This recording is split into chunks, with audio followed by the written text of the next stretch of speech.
Gente, boa tarde. Boa tarde. É um prazer ter vocês aqui com a gente, aqui na Livraria Universitária. Tá não? Tá? Alô? E agradeço prontamente, de coração, que vocês atenderem nosso pedido para falar um pouco sobre suicídio. Temos que falar. Eu acredito que o suicídio não é um problema de um, é um problema de todos. É um problema de todos. Então eu resolvi fazer esse bate-papo, a gente vai tomar um café, um suco e vamos conversar com esses grandes profissionais, professora Graça, Gilmar, Jéssica, aluna, nosso Clube do Livro, representando aqui o Clube do Livro da gente também, conversar um pouco sobre esse tema tão atual, que Setembro Amarelo, vamos prevenir. Agora, nós tivemos várias perguntas no nosso Instagram de Isis, e a pergunta mais pertinente é: como evitar? Como saber? Gostaria que os psicólogos começassem. Vamos começar falando um pouquinho, vamos fazer esse debate agora. Viu? Ó, tá aí os microfones, gente. Cícero. Pega aí. Ó. Vamos começar. Vocês depois respondem esses aqui e a gente conversa. Boa tarde, Regina Moura, né? Agradecer pelo convite. Eu acho assim, que é uma temática extremamente emergente, atual, que realmente precisa ser discutido, precisa ser debatido em vários setores, seja setores públicos, setores privados. Acho de grande importância e relevância a gente estar informando a população de como prevenir isso. Isso que nós estamos fazendo aqui, Zelenides, Janete e demais que estão presentes aqui, é uma prevenção, né? Porque ainda a melhor solução é a prevenção. Então, muito obrigado pelo convite e vamos ao debate. Boa tarde, pessoal. Agradecer a Regina, a livraria, por estar colocando essa pauta, que é muito importante a ser debatida.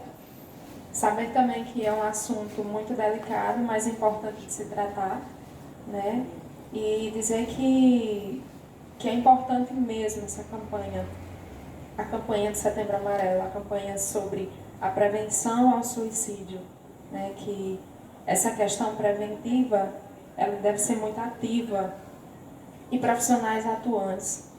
Não só profissionais, mas quem conseguir identificar, ouvir, buscar ajuda. Como profissional, a gente sabe que a gente precisa, na realidade, estar por dentro do que se passa e ajudar a quem precisa. Então é um prazer estar aqui e a gente precisa realmente debater sobre isso. Boa tarde, pessoal, e obrigada pelo convite. Boa tarde. Para quem ainda não me conhece, eu sou Zelenides Souza. Boa tarde a todas, a todos e a todas. É um prazer enorme estar aqui mais uma vez, pela segunda vez que eu estou aqui na livraria com Regina, a gente nesse debate maravilhoso, levando informação a realmente quem carece dessas informações, E nossa sociedade, ela é muito carente, principalmente de temas tão pertinentes e importantes como esse, nessa campanha, Setembro Amarelo. Então, a gente deve intensificar esse conhecimento sobre como prevenir, como a gente, enquanto profissionais, a gente pode ajudar, Então, eu acredito que esse momento aqui, Regina, é muito importante porque dá essa oportunidade da gente realmente estar levando esse conhecimento à sociedade. Então, mais uma vez, muito obrigada pelo convite.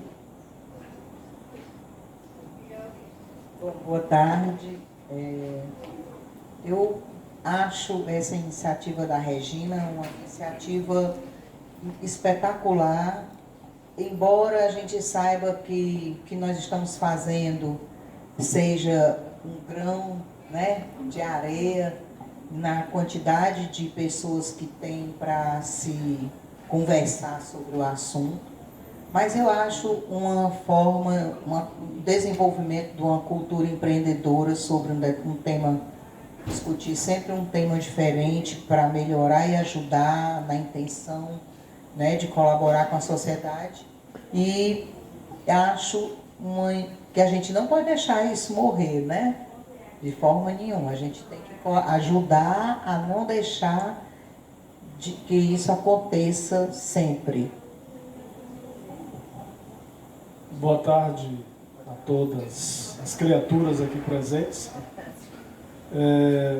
Primeiro agradecer a Regina e parabenizar pela iniciativa de estar sempre trazendo temas de relevância para a sociedade e trazer pessoas que discutem esses temas, né, dando uma contribuição muitas vezes para aqueles que não têm acesso ao debate, aos profissionais qualificados e que pela internet, pelas redes sociais, pode, né, chegar a apreender alguma coisa e de repente despertar até para estudar, para procurar se informar e quem sabe até se livrar de um problema maior.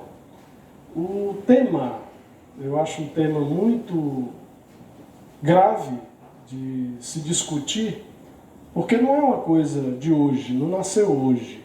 Né? Talvez hoje, pelas redes sociais, pelo espetáculo que se cria em torno da morte, aí a gente tem mais visibilidade.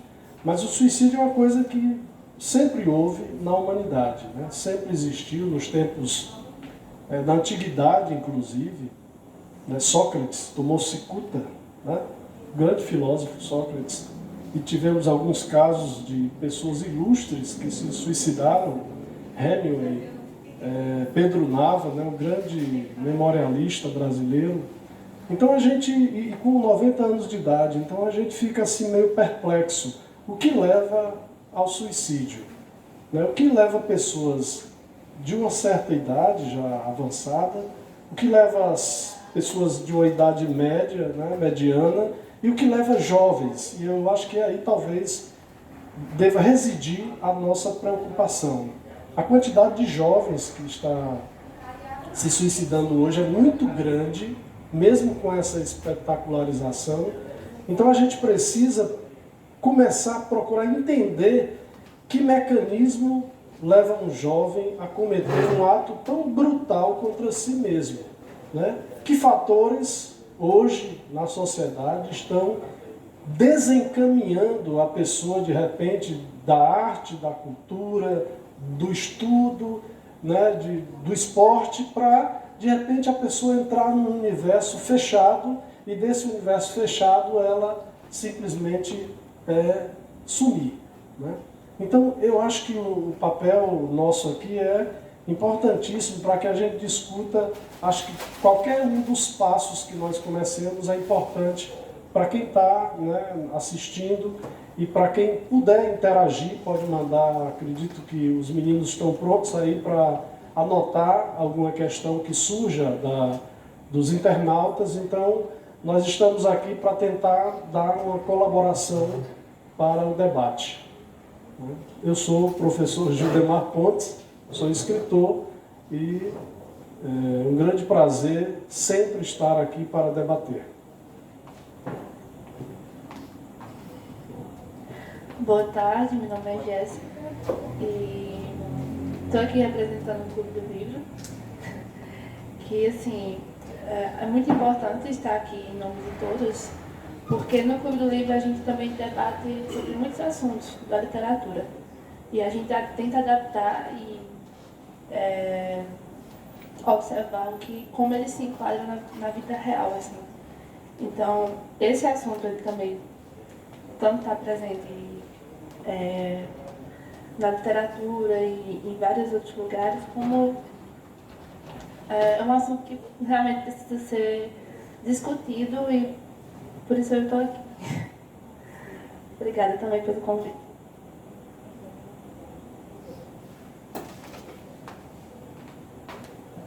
Eu gostaria que vocês, psicólogos, respondessem um pouco, como eu disse no início, muitas pessoas aqui perguntaram a gente como prevenir.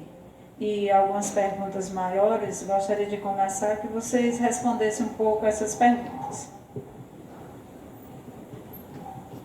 Bom, a primeira pergunta é só para qual o melhor método de falar do suicídio? Ir direto ao ponto ou falar como a vida é bela? Né? Essa primeira pergunta ela é um pouco reflexiva. Né? A gente sabe que para falar do suicídio, do ato compulsivo em si, a gente precisa ter empatia pelo outro. Primeiro a escuta. A gente precisa entender o sofrimento do outro. A gente precisa aprender a ouvir. Aquela bela frase, né? Nós temos dois ouvidos e uma boca.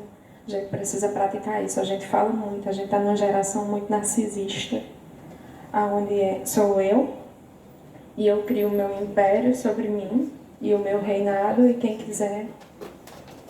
Enfim.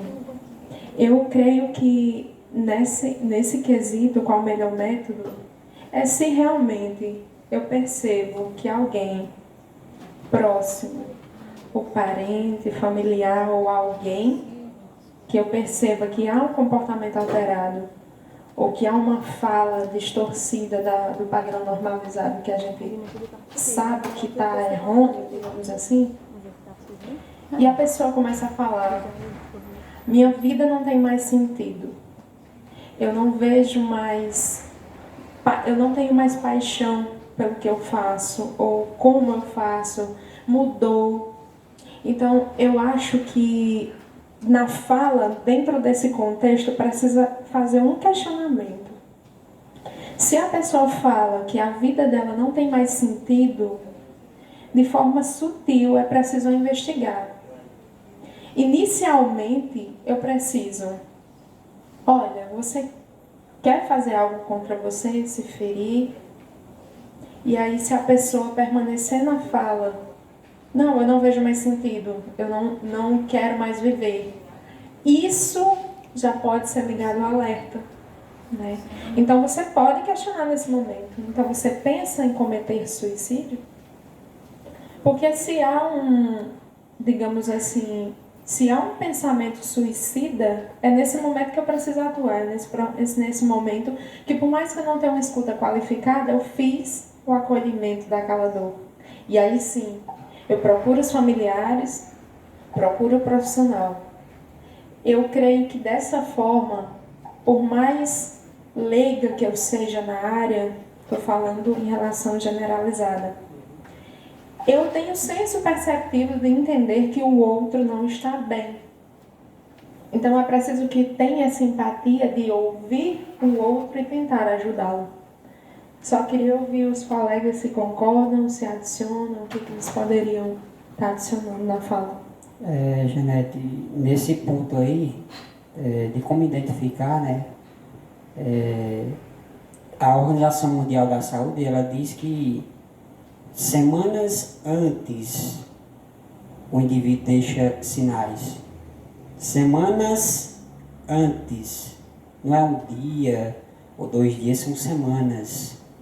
Então o indivíduo ele vai deixar sinais, seja nas redes sociais, seja verbalmente falando. Tem pessoas que verbalizam em casa, diz: eu vou me suicidar. E a gente tem casos aqui na cidade de Cajazeiras, que eu ouvi testemunhos de pessoas que cometeram suicídio, que pessoas próximas escutaram ele dizendo que eu vou me suicidar nesse lugarzinho aqui, ó. E as pessoas não deram importância. Talvez, não, isso aí está dizendo isso por dizer. Quem vai cometer suicídio não avisa, gente, tomem cuidado. Avisa sim. Deixam sinais. É como a Janete falou, deixa mensagem no WhatsApp, no Facebook. Esse mundo não tem mais sentido, a minha vida não tem mais sentido, eu não quero mais, eu quero sair desse mundo, eu quero fazer uma viagem para não voltar mais. Que viagem é essa? É para Disney, né? Ele vai para a viagem e não vai voltar mais. É para Disney? Cuidado, preste atenção nisso. Preste atenção nos sinais que as pessoas deixam no seu cotidiano. A gente percebe que existe um rompimento no vínculo familiar hoje em dia.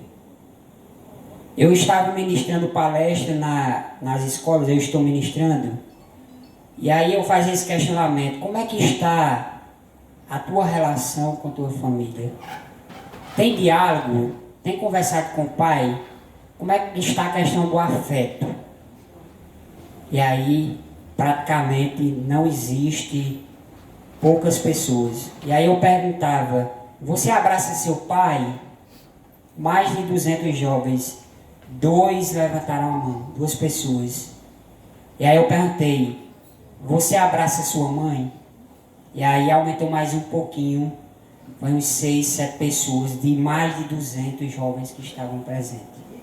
E aí isso é algo preocupante, né? Não existe esse diálogo, essa abertura dos pais para com o filho. Da mesma forma, o filho, traumas que às vezes os adolescentes, os jovens carregam por muitos anos. Eu escutei uma jovem que carregava um trauma 3 anos. Essa jovem vinha sofrendo muito com aquilo dentro dela, internamente dentro dela.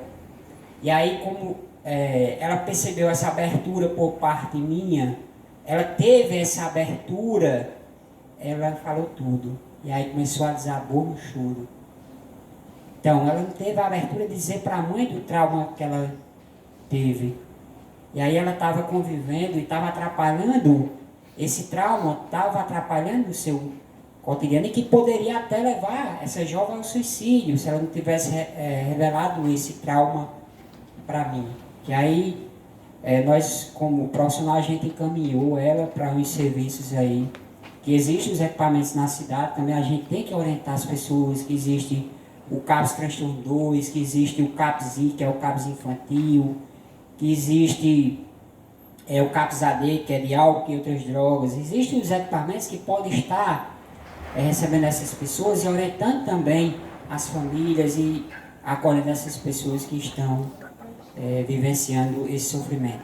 Porque eu costumo dizer nas entrevistas, ninguém quer se matar, mas quer matar a dor, que é forte, que está sentindo, que só a pessoa, na sua subjetividade, na sua individualidade, entende essa dor.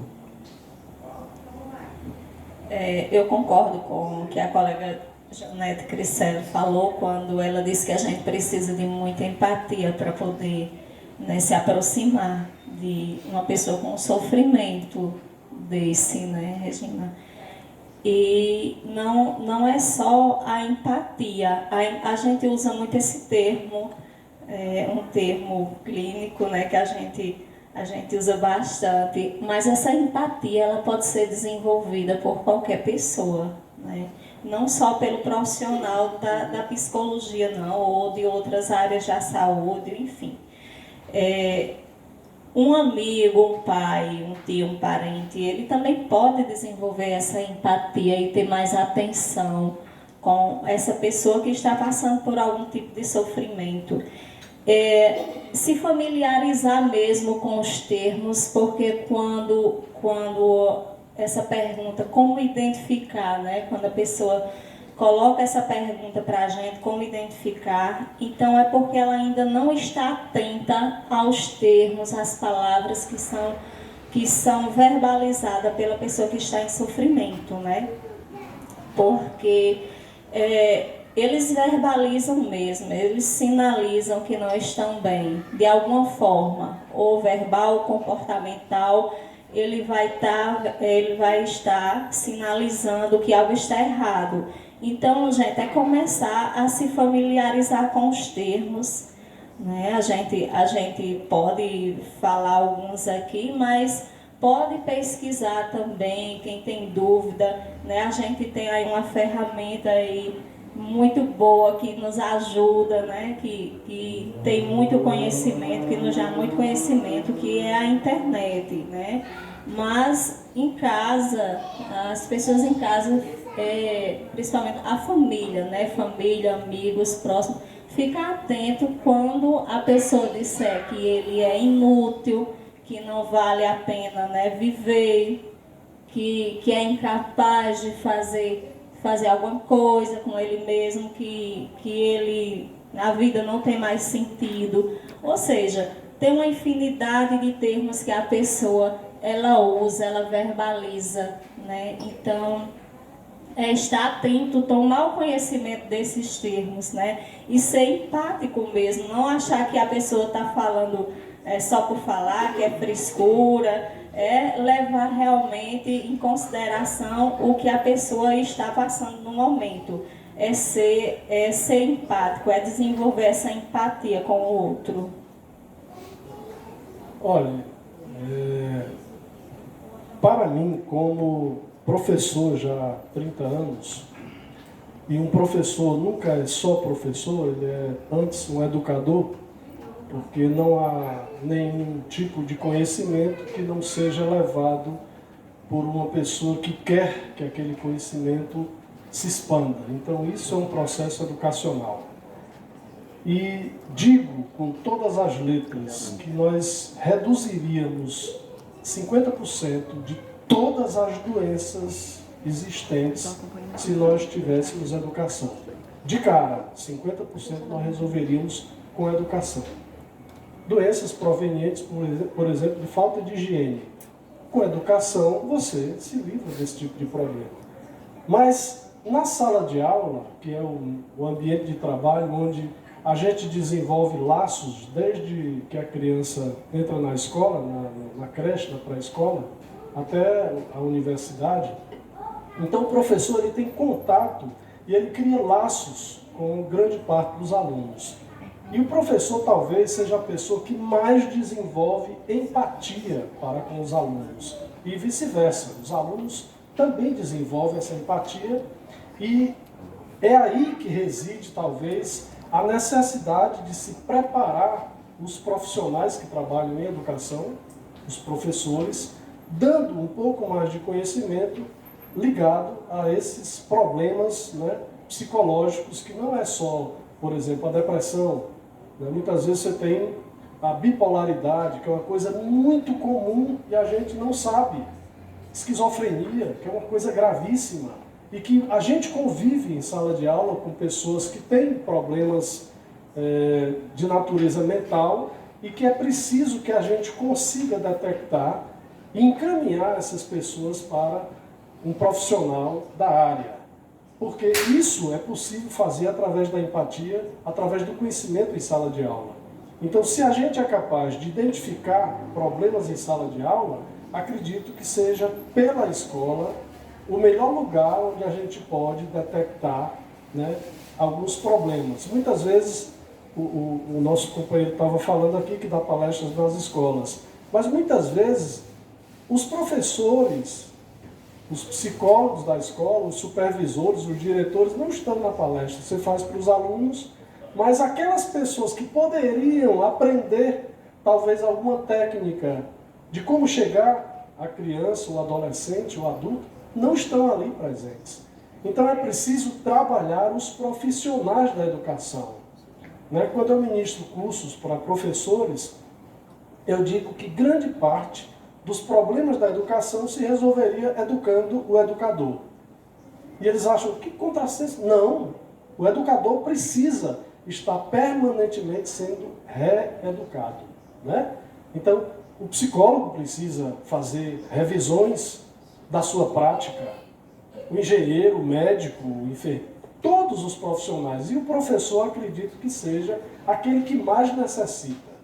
Porque o conhecimento é de uma dinâmica, principalmente com essa tecnologia nos fornecendo novidades a cada dia. Então, se você não estiver constantemente buscando esse aperfeiçoamento e atrelando esse novo conhecimento, essas novas técnicas, ao modo de lidar com o outro, a maneira de lidar com o outro, em sala de aula, nós ficaremos completamente distantes desse processo de empatia, de localizar, às vezes, não só problemas, mas virtudes.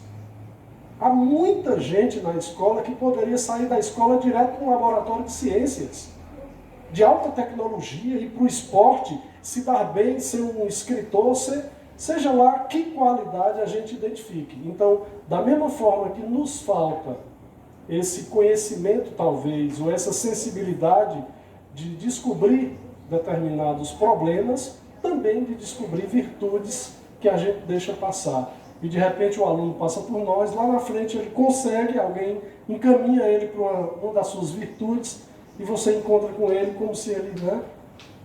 E aí você fica surpreso. Rapaz, aquele menino chegou nesse lugar. Então, se você não é capaz de identificar virtudes e problemas, então talvez você esteja precisando de uma chacoalhada no seu lado profissional, né? Eu acho muito importante esse processo meio de ter empatia pelo próximo. Principalmente quando você consegue identificar que a pessoa não tá legal. Mas assim, às vezes, na correria do dia a dia, da vida super corrida, a gente não consegue ser tão atento às outras pessoas.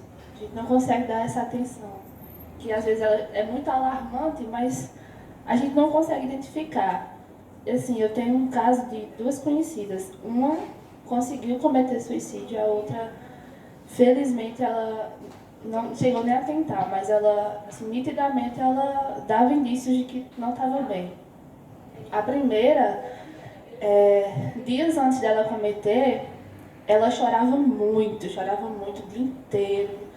E os familiares viram isso, mas eles, infelizmente, não chegaram para conversar. Não sei, acho que eles nem saberiam como chegar até ela para saber o que estava acontecendo, investigar e tal. E, infelizmente, ela chegou a cometer suicídio. E a outra, certa vez a gente estava conversando e ela soltou uma frase assim: às vezes eu tô tão mal que me vem pensamentos na minha cabeça, vontade de fazer uma besteira. Aí, assim, eu e uns colegas, nós percebemos isso e a gente ficou mais atenta a ela, né? A gente não chegou a conversar sobre o que ela poderia estar passando, mas em gestos, assim, a gente ficou mais próxima a ela, tentando fazer ela perceber que nós estamos ali com ela e que ela não está sozinha. Eu acho que isso é muito, muito importante. Então, assim, ao momento que você perceber alguém que esteja assim, com esses pensamentos soltos, se aproxime da pessoa, tente investigar, saber o que essa pessoa está passando. Você não vai resolver os problemas dela, né? E nem que você consiga resolver, não vai resolver o fato da dor que ela está sentindo. Mas, pelo menos, assim, demonstrar para a pessoa que você está ali, que ela não está sozinha. Acho que isso é muito importante. Eu já passei por uma fase, assim, bem obscura da minha vida também. E, assim, tudo que eu queria era realmente ter alguém que percebesse o que eu estava passando. E foi um pouco difícil, mas é isso. Então, o que eu queria sentir naquela época, eu quero que as pessoas que também estão passando agora sintam, né? Saber que está todo mundo com essa pessoa, tipo, ela não está sozinha. E é isso. E também é um momento de você perceber, não forma, não sei se direto ou indiretamente, incentivá-la a um profissional, levá-la a um profissional, que acho que assim, muito importante ela ser acompanhada por um profissional, psicoterapeuta, que vai entender realmente o que ela está passando e vai ajudá-la muito no processo. Bom, eu vou tentar abordar de outra forma, porque Ivone Pereira, que escreve muito sobre a espiritualidade, ela fala das situações complexas da vida de uma pessoa suicida, né? E Uma das coisas que a gente tem que aprender, eu comecei a falar aqui sobre o amor, é que a gente precisa mostrar para as pessoas a importância delas não tirarem a própria vida, que procurarem achar um sentido na vida que elas têm. E se lembrar da misericórdia de Deus.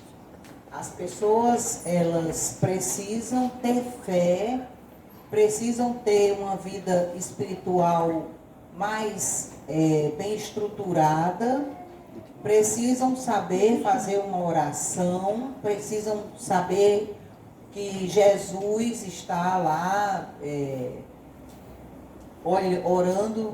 olhando para a gente, né? Que Deus, a pessoa não deve estar se sentindo só, porque tem que ter confiança de que Deus está ali sempre presente, onde a gente está, né? Que Ele é onipresente. Agora, é preciso que haja essa empatia que vocês estão falando. Para mim, tem que ser amor pelos outros. Você não pode... você pode conversar com o padre, você pode conversar com o pastor, você pode conversar com o psicólogo, com o psiquiatra. Se você não tiver uma iniciação de fórum íntimo, a pessoa não vai conseguir lhe ajudar. Ela vai entrar e sair no consultório do psicólogo, vai entrar e sair, vai tomar remédio que o psiquiatra passar, mas ela não vai evoluir. Ela precisa saber que ela tem que ter uma vida espiritual, ela tem que ter uma religiosidade, ela precisa ter uma fé em alguma coisa, nem que seja só nela, mas ela tem que acreditar que ela é capaz de sair daquela situação complexa que ela está. Ela está com desgosto, chorando o tempo todo, ela precisa de um médico que ajude a ela a ter um estado de espírito melhor. Tomar um remédio que faça com que ela alivie aquela profunda tristeza que ela está sentindo. Que a sua amiga estava chorando o dia todo. Da mesma forma, ouvir uma boa palavra. Às vezes a pessoa só está precisando de um amigo bom, um amigo generoso, que possa chamar para conversar e mostrar para ela as outras facetas da vida, que a vida não é só aquele derrotismo que ela está vendo, que ela está sentindo, né? Não ter pai, não ter mãe, às vezes é muito bom pai e mãe, mas às vezes também não ter pai e não ter mãe pode não ser nenhum problema se você tiver outra pessoa, um parceiro, se você tiver um professor, um psicólogo, qualquer pessoa pode ser uma boa pessoa nessa hora, se essa pessoa tiver um bom coração, tiver ser caridosa, tiver boa vontade de ajudar aquela outra pessoa, conversar, dar força espiritual para aquela pessoa é muito importante. O preconceito de você não querer falar, não querer abordar a quem você conhece, que você percebe que a pessoa está mal, e você ficar se policiando para não abordar, com medo da pessoa não compreender, eu acho erradíssimo. Eu acho que você tem que invadir sim. No momento desse é um momento de você chegar e dizer: fulano, você está com algum problema, me conte aí, você não confia em mim, eu quero lhe ajudar.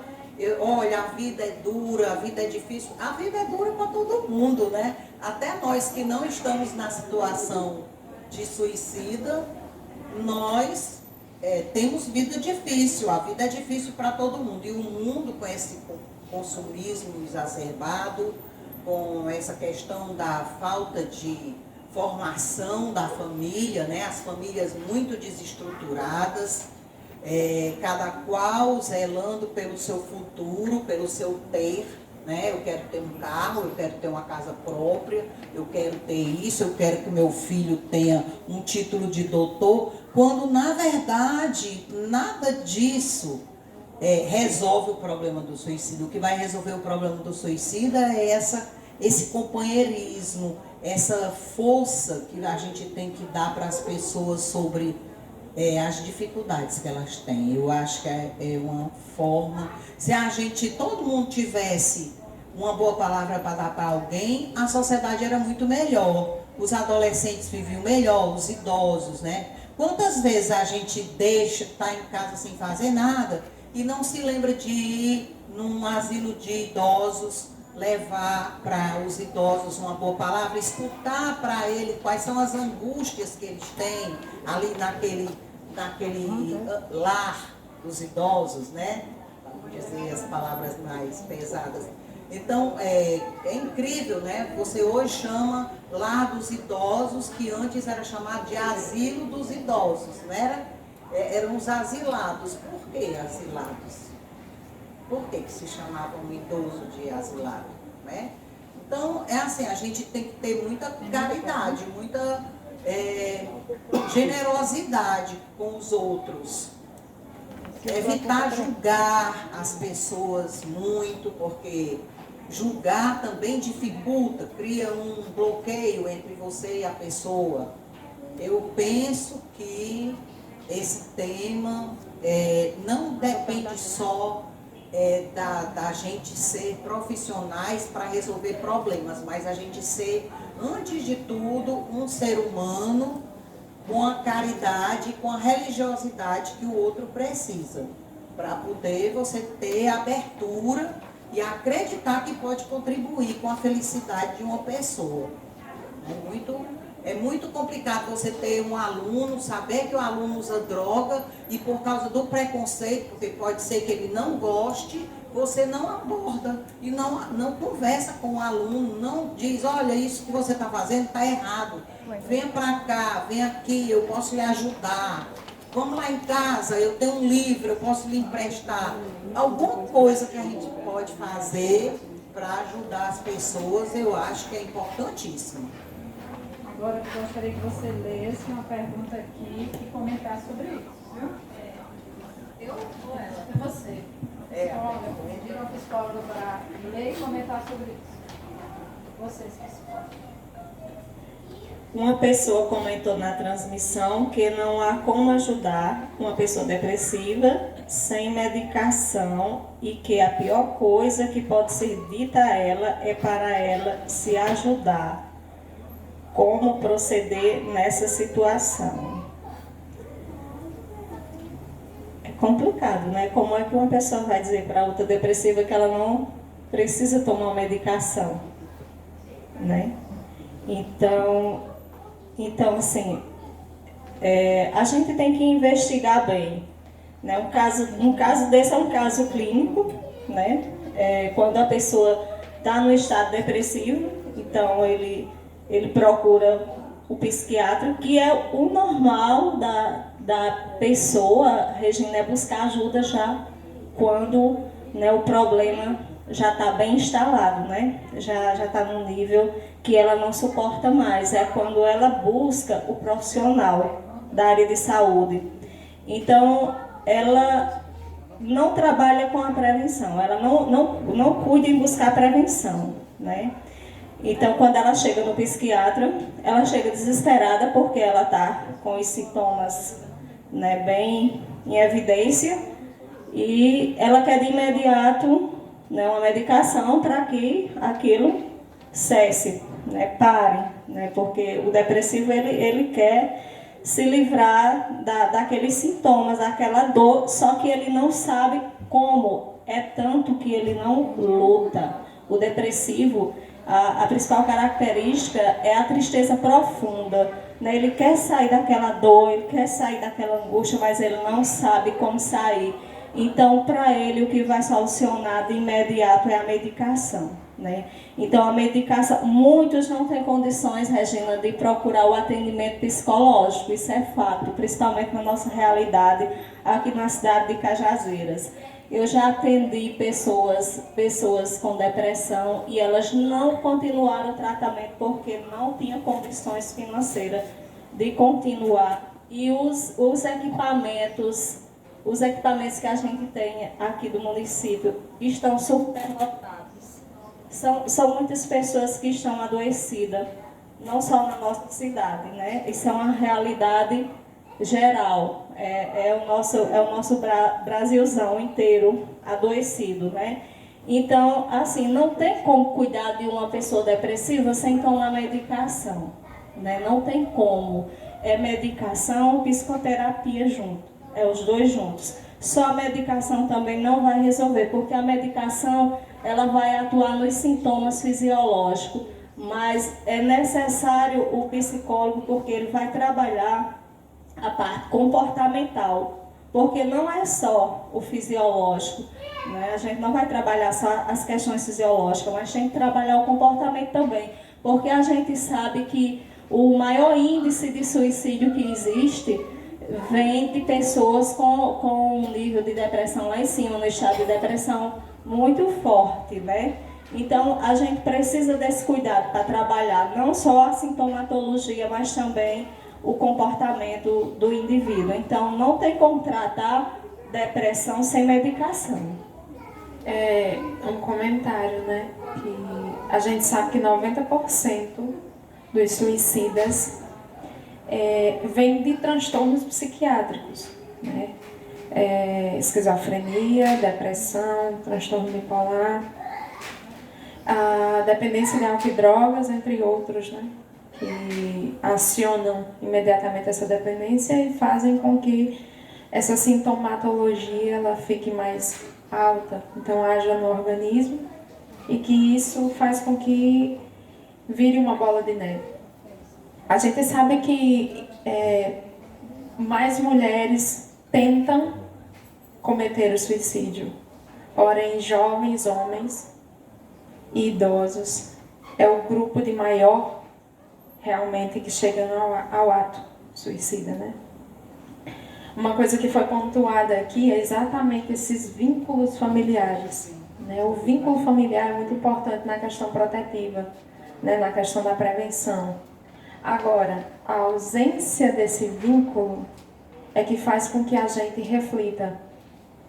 Essa pessoa ela não tem com quem contar porque o parente está no trabalho, ou ela mora sozinha, ou de alguma forma ela não tenha com quem contar. E essa solidão, a pessoa ser solteira, né? Jovens rapazes solteiros ou mulheres solteiras já de idade, não tem com quem conversar, se isolam. Isso gera também uma probabilidade de um maior risco de suicida. Isso associado de transtornos psiquiátricos, obviamente, né? Então, essa questão do suicida, às vezes também não vem só dessa religiosidade ou falta de alguma coisa, ela precisa ver sentido. E quando ela não vê esse sentido, é óbvio que ela precisa de ajuda psiquiátrica, né? A questão de psicofármacos, juntamente com o tratamento psicológico, isso deve atuar em conjunto, né? O psicólogo e o psiquiatra eles devem trabalhar juntos para reerguer um ser humano que precisa de ajuda. Então, foi feita uma pesquisa, né? Eu estava comentando no início, foi feita uma pesquisa em Campinas, São Paulo, dentro de uma pirâmide, que enquanto uma pessoa é socorrida no pronto-socorro, 3 fazem a tentativa. Enquanto 3 fazem essa tentativa, 5 têm planos. Enquanto 5 planejam, 17 pessoas começam a pensar em se suicidar. Então isso é uma bola de neve, é agravante, é preocupante. E o preconceito de falar sobre essa prevenção à vida, né? Esse projeto de pró-vida, né? Que é o Setembro Amarelo, que perdura o ano inteiro, mas que em setembro a gente enfatiza isso. Essa prevenção à vida, né? Ela deve atuar de forma muito forte, como muitos profissionais educadores sociais têm esse preconceito de levar o tema a crianças, jovens e adolescentes por falar de suicídio. Então, suicídio, na verdade, é um ato impulsivo de buscar ajuda. E eu preciso de ajuda. Se eu não tenho força, resiliência suficiente de fazer isso, alguém próximo a mim precisa ter e me ajudar. Então, se eu não tenho atenção, se eu não tenho a quem correr ou pedir ajuda, alguma coisa do tipo, com certeza associado a algum tipo neurológico, essa pessoa, infelizmente, ela chega a cometer o ato. E isso é triste, é preocupante. Enquanto profissionais, nós atendemos muitas pessoas que chegam aos nossos consultórios, ou nós fazemos o inicial, que é o acolhimento, nós observamos em falas. E às vezes, sem ser dentro do consultório, muitas vezes, o nosso vizinho diz, eu queria morrer, porque fulano, não sei o quê. Eu queria, meu Deus, eu queria sumir. Né? Isso não é uma fala legal. Isso já nos deixa com um pezinho atrás. Como assim? Cadê a resiliência? Em cada, digamos assim, em cada obstáculo, para mim ali é o fim, eu não tenho força para prosseguir.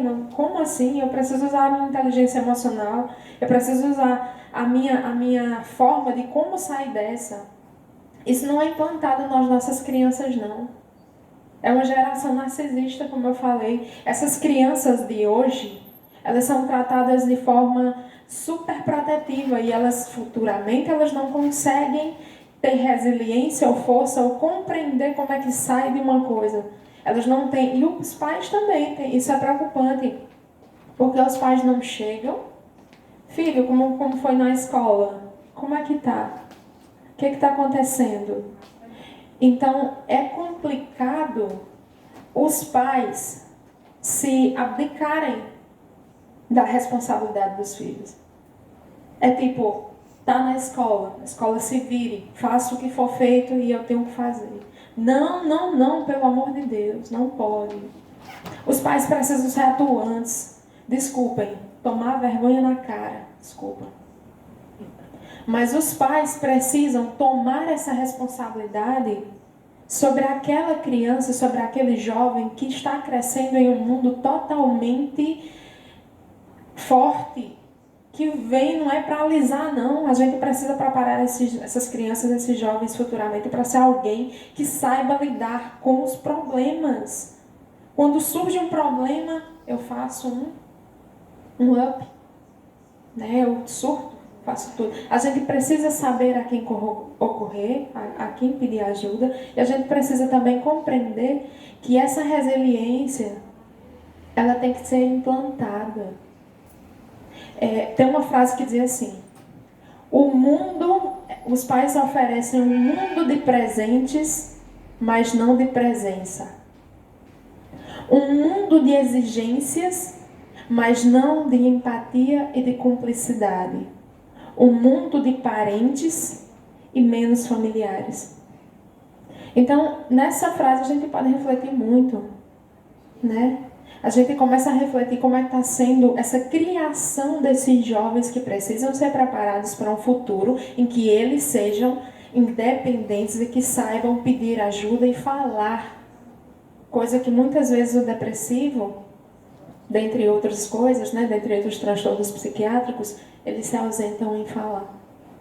Né? Então, acredito eu que método maior, como o nome da campanha, é falar. Né?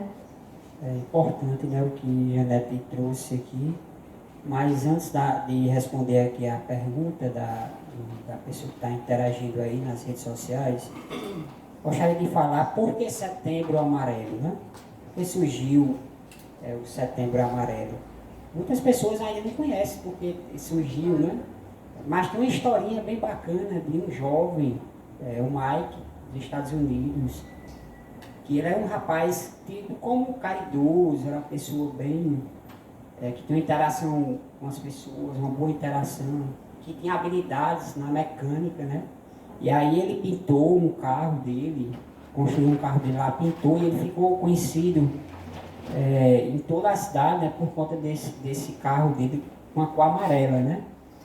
E esse jovem, assim, interagia bastante com as pessoas, mas as pessoas não perceberam que esse jovem, o Mike, ele estava passando por uma situação difícil da vida dele.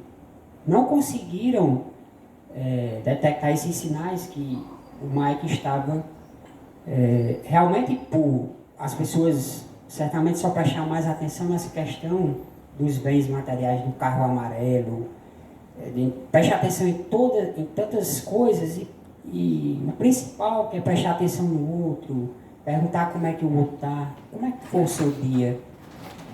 Hoje em dia está muito difícil essa pergunta, né? Como foi seu dia?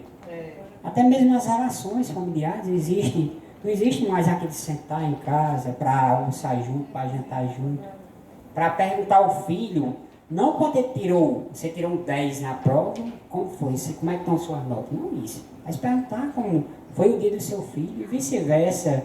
O filho perguntar, pai, como foi o dia do senhor? Mãe, como foi o dia da senhora, né? Portanto e aí esse jovem, o Mike, ele cometeu suicídio, porque as pessoas não prestaram atenção nos sinais que o Mike também deixou muitos sinais.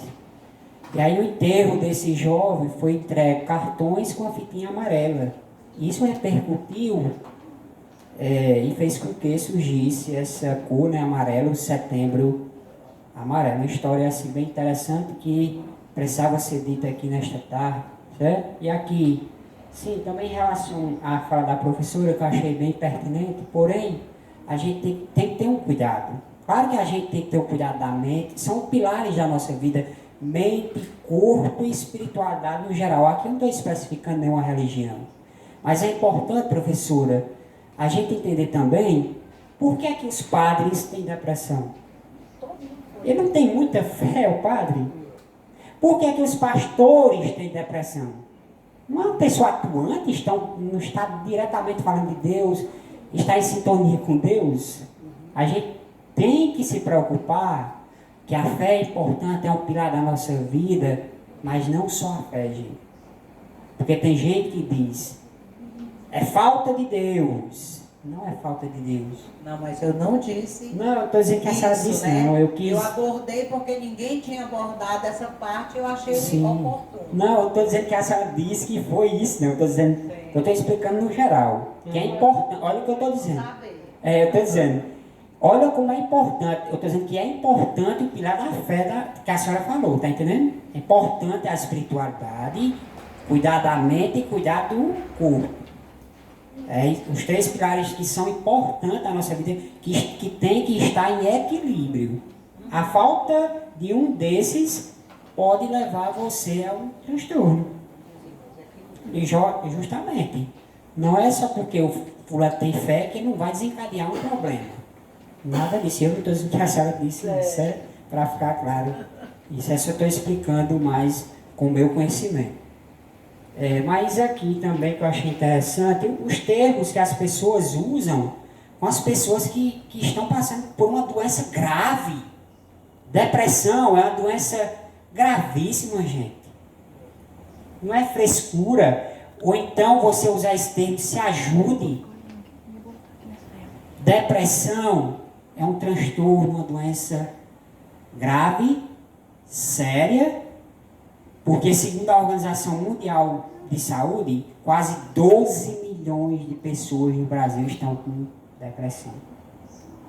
Então é um dos fatores que as pessoas têm que ter o cuidado de como verbalizar, de como ajudar essa pessoa. De usar termos de como eu estou aqui com a mão amiga para segurar na sua mão e andar junto com você. Eu quero aqui segurar na sua mão. Vamos andar junto? Eu estou aqui para lhe ajudar, para lhe apoiar. Ou talvez a gente se aproximar, como a Ana disse. Só você se aproximar com esse amor, que a pessoa percebe. O ser humano percebe quando você se aproxima dele por interesse, quando você se aproxima dele porque você quer ajudar ele. Ele vai sentir isso de você. E aí ele vai se encorajar para sair daquela doença grave que é a depressão. Não é uma frescura, você tem que se arrumar, tem que ir para a festa. Se arruma e vai para a festa, vá namorar. Isso é falta de namoro, é falta de namorado. O que é isso, gente? Isso são termos para você usar em vez de você ajudar a pessoa, você coloca ela, afunda mais ela para a depressão. Porque ela vai se sentir cada vez mais incapaz com esses termos que você usa. Se ajude. Então, eles estão, eu estou assim porque realmente eu não estou me ajudando. Estou assim porque eu sou insignificante. Eu estou assim porque a pessoa que tem depressão, ela já tem um pensamento negativo ampliado. O pensamento da pessoa depressiva é 100% negatividade. Ela não acolhe muito as coisas positivas que você fala, que as pessoas falam. É muito difícil. Diga algo negativo que ela vai ampliar isso, porque ela já está, o pensamento dela está tudo ampliado nisso. E aqui uma pergunta importante é, quando uma pessoa, né, da pessoa aí que está, o telenauta, quando a pessoa está em crise de ansiedade, é normal ter pensamento suicida? Sim, pode sim. Principalmente na ansiedade generalizada, que os pensamentos são recorrentes, são muitos pensamentos. É uma preocupação excessiva em relação ao futuro. E aí surge vários...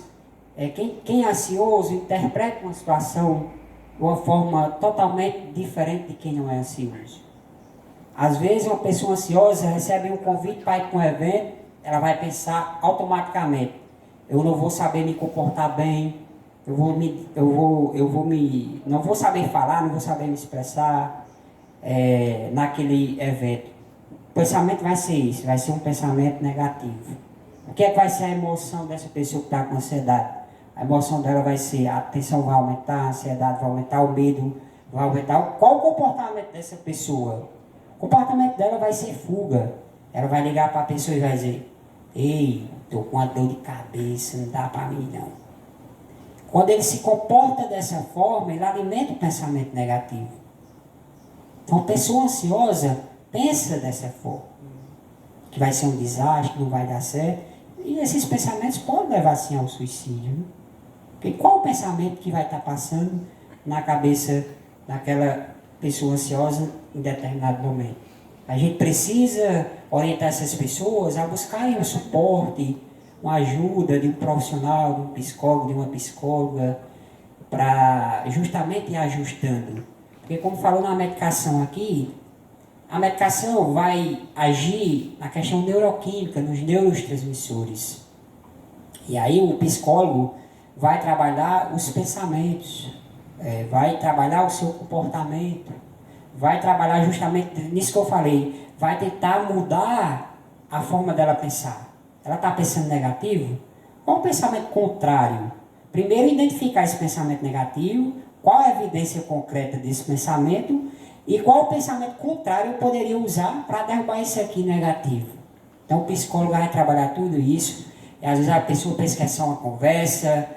Eu não vou pagar só para conversar? Gente, o trabalho do psicólogo é um trabalho árduo. É uma responsabilidade grande. É um trabalho que você tem que contextualizar o caso, que você tem que estabelecer metas, objetivos no tratamento. É um tratamento. Conversar, você conversa com o seu amigo, você conversa com o padre, você conversa com o pastor.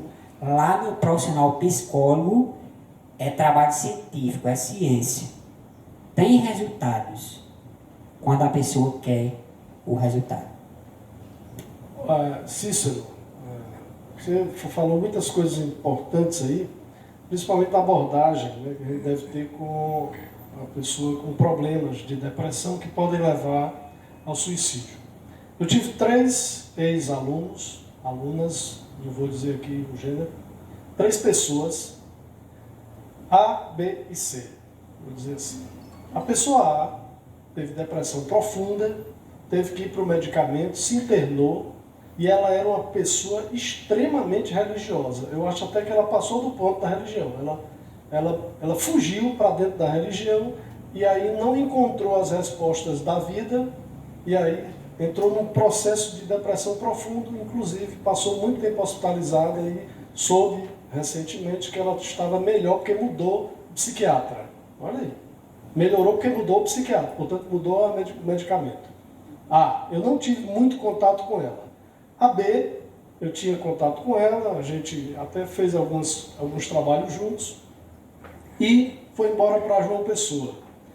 Essa ida para João Pessoa fez com que ela saísse do seio familiar, fez com que ela enfrentasse uma nova realidade, tinha que trabalhar, tinha que buscar emprego e não conseguia. Aliado a isso, a solidão. E aí ela começou a postar no Facebook, dando pistas de que ela estava passando por um processo doloroso e que precisava de ajuda. Quando eu detectei, eu fui lá e disse, aí, tá tudo bem? Procurei um contato para que ela tentasse me explicar alguma coisa. Ela rodeou e não disse nada. Mas aí eu fiquei acompanhando as postagens dela e ela disse lá que não estava mais aguentando, que a melhor coisa a fazer era sumir. Aí eu disse que agora eu entro. Aí eu fiz uma postagem longa, fiz uma carta longa para ela. Primeiro mostrando que aquela pessoa que eu conheci era uma pessoa de muitas qualidades, artista inclusive, e que um artista não podia deixar esse mundo vazio sem a sua arte. Afinal de contas, o que você representa para esse mundo? Para mim você representa muito. E aí comecei a exaltar as suas qualidades. E ao mesmo tempo chamei a atenção pela idade e a minha relação com ela como se fosse pai e filho, ou filha. Aí eu disse, olha, podia ser seu pai aqui. E como seu pai, eu quero puxar a sua orelha e quero que você sinta arder. E que fique vermelho para que você saiba que eu estou puxando a sua orelha. Aí dei um carão, como a gente recebia antigamente, ficava calado, porque se falasse, podia até apanhar. Dei um carão nela, puxei a orelha dela virtualmente, mas antes eu disse a ela as qualidades dela. Eu não fui chegando, passando carão, dando sermão e sem dar nada em troca. Não. Antes eu disse, olha, você é tudo de bom. Por que você quer ir para o caminho que não é bom? E aí, quando começamos a discutir, que eu, no final, encerrei, ela, no outro dia, não me respondeu imediatamente, no outro dia ela me pediu perdão pelo que ela tinha dito e que ela ia repensar, a partir daquele momento, a vida dela. O carão, o chão de orelha, que às vezes falta. Esse foi o B. O A foi-se internado e tal. O B recebeu o carão. O personagem C dessa história foi meu aluno, começou a faltar as aulas. E eu disse, fulano tal, cadê fulano tal? Ah, não veio não. Semana seguinte, 3, 4 semanas, um mês. Já é motivo de ser reprovado, inclusive, por falta. E eu cheguei e disse, o que está havendo com fulano de tal? O professor está com depressão, e eu soube, aquelas conversas de aluno, de corredor, soube até que ele está querendo se matar. Aí eu disse, puxa vida, depois peça ele para vir aqui que eu tenho um negócio para entregar para ele. Que ele não morra antes de receber o negócio, não. Para dizer brincando, porque ele vinha, eu sabia que ele vinha. E ele veio. Eu fiquei de 9 horas da noite até meia-noite e 45 conversando com ele, na mesma posição, no pé, conversando com ele. Foi outro puxão de orelha, outro carão. Agora, eu fiz com que ele enxergasse aquilo que ele tinha de bom, que estava dentro dele, mas que era preciso que alguém conseguisse enxergar, fazer com que ele enxergasse, que ele tinha que se voltar para dentro dele mesmo. Mas alguém precisava alertar. Olhe, esse processo foi um dos processos mais bonitos que eu vi de recuperação de uma pessoa que ia se matar e de repente eu mostrei para ela que ela tinha tanto a nos dar que aí eu invoquei Deus, a religiosidade dela, a espiritualidade dela. Eu disse, você acredita em Deus? Acredito. Mas Deus não me atendeu, eu estou não sei o quê. Aí eu disse, calma, Deus lhe atendeu no momento que você nasceu, Ele já lhe atendeu, já lhe deu tudo. Agora você está desperdiçando o dom divino da vida. Que você é Aí disse um palavrão para ele. Como é que Deus te dá o dom, a divindade, o brilho, e você está lameando? Aí comecei a fazer com que ele se voltasse contra o argumento dele. E aí a gente foi desconstruindo a ideia dele. Ele disse, inclusive eu estou tomando remédio que o psiquiatra passou. Ele não era caso psiquiatra. Aí eu disse, demita o psiquiatra. Chego para ele amanhã, você está demitido e olha os seus remédios. Eu não tomo mais. brincando. Ele riu. Quando ele riu, eu disse, pronto, é isso que eu quero. E aí, o tempo passou, ele passou um e-mail para mim dizendo, eu posso lhe mostrar algo que eu fiz? Eu digo, pode. Divino, a cara está fazendo acontecer, brilhando, e que ia se jogar na lama, mergulhar na lama e nunca mais ia aparecer. Está brilhando, a pessoa está brilhando. E só precisava de alguém que tivesse um mínimo de sensibilidade para ir para a mente do outro. Né? Eu preciso e precisei muito na minha vida. Teve momentos na minha vida que eu nunca pensei em me matar, porque eu sou muito covarde para isso. Eu quero mesmo é viver. Eu adoro a vida, eu quero viver, eu quero até o último segundo. Eu aqui, 2 safenas uma mamária, eu fiquei lá na cama, lá, quando eu acordei, eu digo, meu Deus, dê mais um tempinho para mim, para eu não morrer agora. Eu tenho tanta coisa para fazer, eu tenho tanto poema para escrever, tanto livro para... Quer dizer, eu tenho uma vida para viver. E quando eu vejo pessoas como vocês, que estão também fazendo isso acontecer, aí é que eu sei que eu tenho que viver mais ainda. Quanto mais eu viver, mais eu vou poder vir aqui na livraria da Regina, vou encontrar com ela aqui, a gente vai comer esse negócio aqui, vai tomar café, vai conversar, rir, que ela adora o que já dá. Então, são muitas vezes, vocês que são psicólogos de profissão, sabem disso, que isso é fruto da falta de uma família que faça esse papel que eu fiz. Eu olhei para ele. Meus alunos são meus filhos, né? Eu trato meus alunos como trato meus filhos. Então eu não passo a mão na cabeça dos meus filhos, nem passo na cabeça dos alunos. Né? Então é assim que eu atuo dessa forma. Dentro da minha concepção de psicologia amadora, claro, já li Freud, já li Jung e tal, por força da profissão. Eu sou escritor, então escritor não escolhe o que lê o que quer, o que gosta. Então, é por aí. Eu acho que nós precisamos ter aquilo que eu falei na primeira vez que eu me manifestei. Um pouco de sensibilidade para nos retroalimentarmos com um conhecimento vizinho. Nós precisamos causar nessa interdisciplinaridade a saída para todos, não é só para um. Adoro ciência. Adoro ciência. Não quer dizer que eu não tenha religiosidade. Nada disso. Quem não tem a ciência como parâmetro, talvez viva num mundo de ignorância. Quem não tem uma certa religiosidade, talvez viva num mundo seco. Então é preciso que a gente faça esse entrelaçamento do conhecimento para poder melhorar a vida dos outros. E eu acho que esse é o nosso papel aqui. Regina, eu lhe agradeço mais uma vez a presença e estou já me despedindo de vocês, que eu tenho já que dar uma aula. E eu estou muito satisfeito em participar com vocês. Eu já conheço vocês do programa, a gente foi uma vez lá, né? Vocês foram uma vez lá. Também conheço vocês, mas de vista, a gente nunca teve a oportunidade de papear, mas essa oportunidade aqui foi muito boa para nós todos. Muito obrigado. Eu vou só fazer um breve comentário, brevíssimo, né, sobre sua fala, que é muito pertinente. Eu, como hipnoterapeuta clínica, eu sempre trago comigo uma frase de Richard Bandler: para problemas imaginários, soluções imaginárias.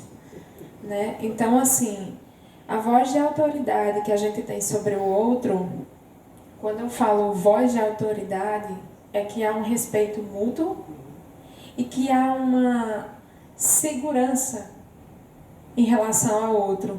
A partir do momento que você abraçou e acolheu essa pessoa, ela se sentiu segura o suficiente de ressignificar o que ele sentiu. Então, quando a palavra é essa, ressignificação, tudo que a gente tem de sofrimento, tudo que a gente tem de trauma, de fobia, de todas as coisas que a gente traz consigo, é a ressignificação que faz a total diferença. Né? Essa ressignificação, ela traz de forma muito atuante tudo que a gente consegue pensar enquanto ser humano. Né? Quando eu ressignifico algo ruim, eu estou trazendo a parte positiva, e o ser humano tem disso. Ampliar uma formiga, Às vezes o problema é muito minúsculo, mas a gente transforma ele em um dragão. Então, como hipnoterapeuta clínica que sou, e graças a Deus, através da hipnose, que é uma coisa totalmente clínica, né, para trabalhar traumas, fobias, ressignificações, dentre outras que a gente também já trabalhou na psicologia no ar, quando a gente estava à frente da psicologia. A gente sabe que ressignificar é dar oportunidade ao outro de ter uma outra percepção em cima de uma coisa, em cima de uma demanda. Então isso foi muito bom para essa pessoa, ressignificar esse momento ruim e fazer dele uma âncora para que ele consiga firmar e entender que aquilo não pode ser maximizado, e sim compreendido, mas ter a resiliência de levantar, seguir adiante e ver que aquilo foi apenas um obstáculo, que ele é maior que aquilo. Então, achei muito importante e eu parabenizo também por isso. Acho que falta muito disso nos seres humanos, abraçador do outro. É só um comentário breve. Só outra pergunta aqui, Regina, que é bem pertinente, né? Como ajudar quem se automutila para fugir da dor, né? Geralmente, em muitos casos, vem acontecendo, principalmente a gente que está ministrando palestras nas escolas, a gente se encontra e se depara com muitos casos de mutilação, né? E realmente, o jovem que comete esse ato de se automutilar está passando por alguma dificuldade, por alguma dor. E aí, para compensar aquela dor, ele acaba se cortando. E esse ritual é como se ele mudasse o foco da dor. Quando ele se corta, se mutila, ele muda o foco. Substituir aquela dor por aquela dor que ele está sentindo no momento. E é importante alertar, né, aos pais, às pessoas amigas, próximas, ao perceber que os jovens estão se mutilando, né, se automutilando. Muitas vezes também o jovem ele vai com a jaqueta e com as mangas compridas, né, para a escola para disfarçar o que ele faz, o ritual que ele usa. Mas é importante que os pais, os amigos, as pessoas próximas possam orientar essas pessoas a buscarem ajuda psicológica, né? Realmente é um caso que precisa ser tratado, cuidado, porque tem tratamento para isso, né? Os psicólogos estão aí para receber essa demanda. Gente, olha, eu quero agradecer demais a presença de vocês. Por mim, eu ficava aqui a noite inteira conversando, aprendendo, porque esse nosso bate-papo foi muito enriquecedor e acredito que agradou a todos. E qualquer pessoa que queira fazer mais umas perguntas, pode deixar que eu repasso para vocês. Viu? E a gente responde. Agradeço de coração. E agora vamos tomar um cafezinho e abraçar todos vocês carinhosamente. Quem quiser assistir, a gente vai estar gravando e vamos botar no nosso canal no YouTube, Livraria Universitária Cajazeiras. Esse nosso bate-papo vai para o YouTube essa semana. Quem quiser rever ou mandar alguma pergunta também, pode acessar nosso YouTube, que a gente está lá para responder, para passar para vocês. Tchau, tchau para vocês e vamos tomar um café.